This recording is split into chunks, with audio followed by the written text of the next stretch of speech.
প্রশাসনের ধারে কোনো নিরাপত্তা নেই, তারাই তো তাদের নিরাপত্তা দিতে পারে না, আমাদের কীভাবে দেবে?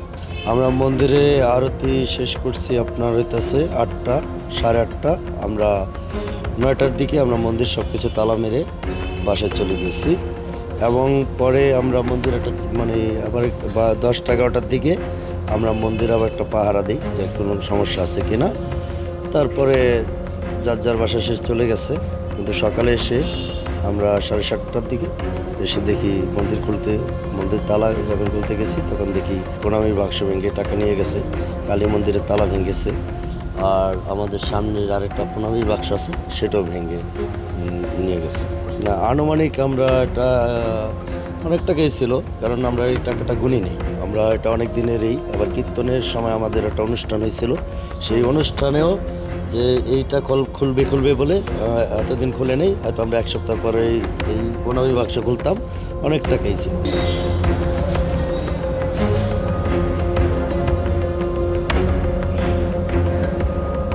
বিগত দিনে আরও 2-3বার আমাদের এই পালনপুরি সেবা জেলা কেন্দ্র মন্দিরে 2-3বারই এইভাবে চুরি হয়েছে, কিন্তু প্রশাসনের কাছে অবজেকশন দেওয়া হয়েছে, প্রশাসনের দরখাস্ত দিয়েছে, তারা আসছে, তদন্ত করছে, গেছে, কিন্তু পরবর্তীতে চোরকে ধরা হয় না আর অমনভাবে অ্যাকশনও নেওয়া হয়নি। প্রশাসনের ধারে কোনো নিরাপত্তা নেই, তারাই তো তাদের নিরাপত্তা দিতে পারে না, আমাদের কীভাবে দেবে? আমরা দাবি জানাই সংখ্যালঘুদের মন্দির, আমাদের সংখ্যালঘুদের নিরাপত্তা দিতে হবে সরকারের, প্রশাসনের, যেন আমরা যানবাহন নিয়ে বিদেশে থাকতে পারি, কারণ সবার দেশ এটা, বাংলাদেশ তো সেটা সবার দেশ।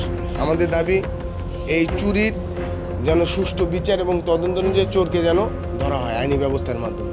না, চুরির ঘটনা এর আগে পরেও এই মন্দিরে হয়েছে, এর আগে পরেও দান বাক্স ভেঙে টাকা নিয়ে গেছে।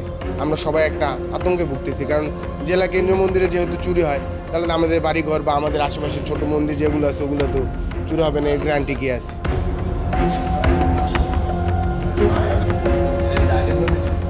প্রশাসনের ভূমিকা তো অবশ্যই থাকতে হবে, কারণ প্রশাসন ছাড়া তো আমরা নিরাপদ থাকতে পারি না। এখানে আমার যা মনে হয় প্রশাসনেরও যেমন একটু অনীহা আছে এবং আমাদেরও সেই রকম আমরাও সেইভাবে করতে পারি না। যাই হোক, তো সামনে যাতে এই ধরনের ঘটনা না হয় আমরা আশা করব।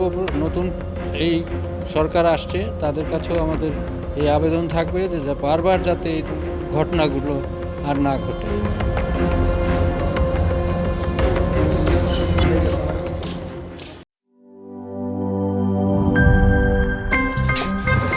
আমার একটা স্মার্ট সিদ্ধান্তে 25% গ্যাসের খরচ কমেছে। ভাবছেন কিভাবে?